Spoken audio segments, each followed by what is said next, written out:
Hello, I'm David Hughes. Welcome to Your Perfect Body, the podcast of the Esoteric Teaching Community.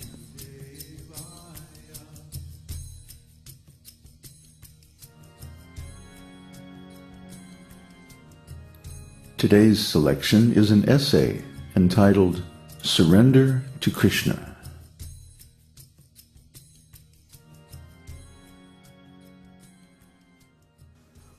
Now we continue our detailed study of Bhagavad-gita with the following shloka. Karpanya-dosopahata-svabhavah, prcchami tvam dharma-sammudha-cetah, chreyah syan niscitam bruhi me, sisyas sadhi tvam prapannam. Now I am confused about my duty and have lost all composure because of weakness.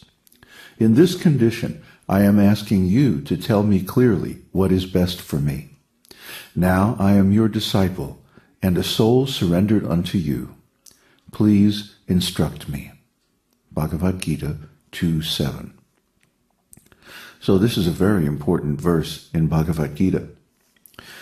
It signifies the greatest turning point in life, when we surrender to Krishna and accept him as our spiritual instructor, either directly or through his lineage. Here Arjuna admits that he has been karpanya-dosha. Karpanya means miserly, and dosha means fault. When one does not act according to his duty, that is the fault of miserliness.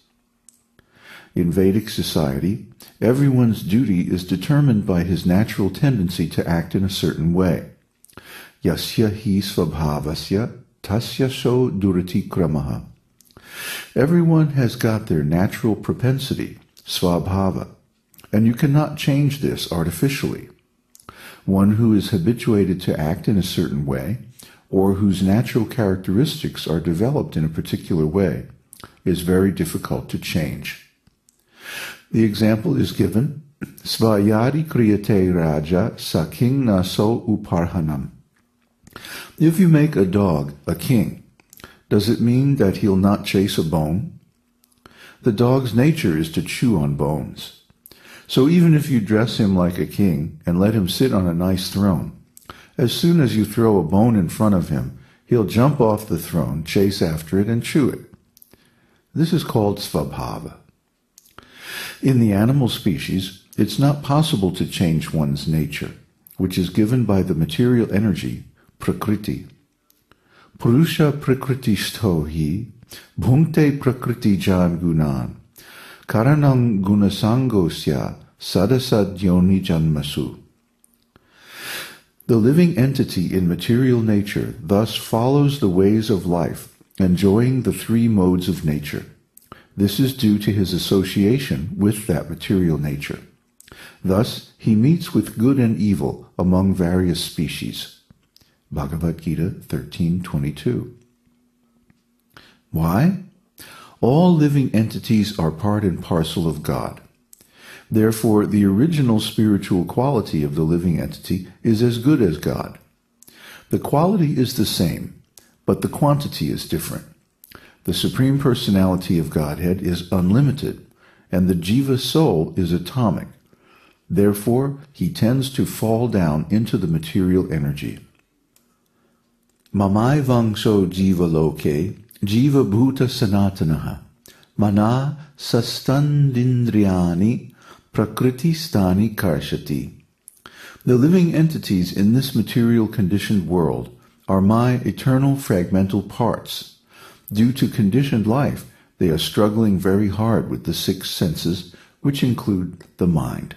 Bhagavad-gita 15:7. So if you take a drop of seawater, the chemical composition or quality is the same as the ocean, but the quantity is different. It is a drop, and the sea is a vast ocean. Similarly, we are exactly of the same quality as Krishna. Therefore, we can understand the spiritual qualities of Krishna by studying ourselves. Well, why do people think that God is impersonal? If I am of the same quality of God, I am a person, So God is also a person. How can he be impersonal and be the source of so many persons? If qualitatively we are one with God, then as we feel our individuality, so why should we refuse God, his individuality? Therefore, the impersonal argument is nonsense. The impersonalist's intelligence is covered by causeless envy of God. They cannot understand what is the nature of God. In the Bible, it is also said, man is made in the image of God. In other words, you can study God's qualities by studying your own qualities, at least to a certain extent. Simply, the difference is in the quantity. God is infinite, and we are infinitesimal. For example, we humans have got some productive capacity. Every individual soul is producing something by their work. But the quantity of our production cannot be compared with the production of God. That is the difference. For example, we are producing a few little satellites. We take much pride that now we have launched the space shuttle. But that is not perfect. It sometimes crashes. But God has produced so many planets and satellites, millions and trillions of planets, very big, heavy planets and stars. Just like this planet is carrying so many big mountains and seas. But still it is floating in space just like a cotton swab. This is God's power. Gama vishya chabutani dharyam yaham ojasa. I enter into each planet, and by my energy they stay in orbit. Bhagavad-gita 15:13. So, who is sustaining all these big planets?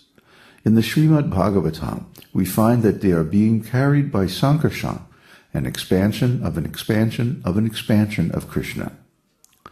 So, the spiritual qualities of the jiva and the Supreme Personality of Godhead are similar, but the quantity is vastly different. Because the qualities are similar, we have got all the same propensities as God, as Krishna. Krishna has got the loving propensity with his pleasure potency, Srimati Radharani. Similarly, because we are part and parcel of Krishna, we have also got this loving propensity. This is svabhavah, the original quality of the living entity. But when we come in contact with this material nature, our original spiritual qualities become covered by the material modes of nature. Krishna does not come into contact with the material nature. Therefore, Krishna's name is Achyuta, because he never falls down. But we are prone to fall down, to be overwhelmed by the influence of Prakriti.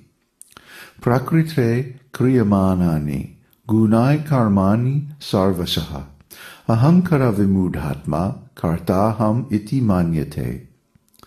The spirit soul, bewildered by the influence of false ego, thinks himself to be the doer of activities that are actually carried out by the three modes of material nature. Bhagavad-gita 3:27. As soon as we fall down under the clutches of this prakriti, material nature, we come under the influence of the three material modes. Prakriti is composed of three qualities: goodness, passion, and ignorance. So we become captured by one of these qualities. That is the cause of our material activities, karanam guna sangaha.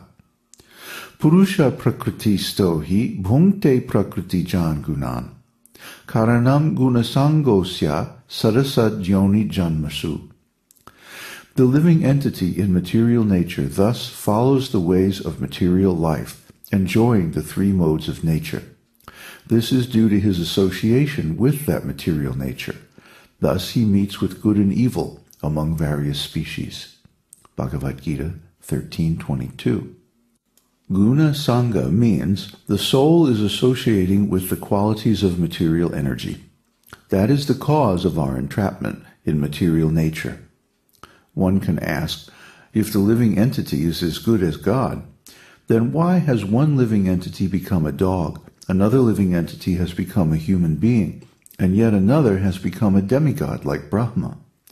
The reason is karanam guna sangha asya, because he's associating with a particular guna or quality of material nature, sattva-guna, goodness, rajo-guna, passion, or tamo-guna, ignorance.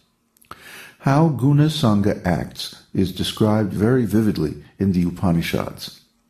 Just like when a fire creates sparks, sometimes the sparks fly away from the fire.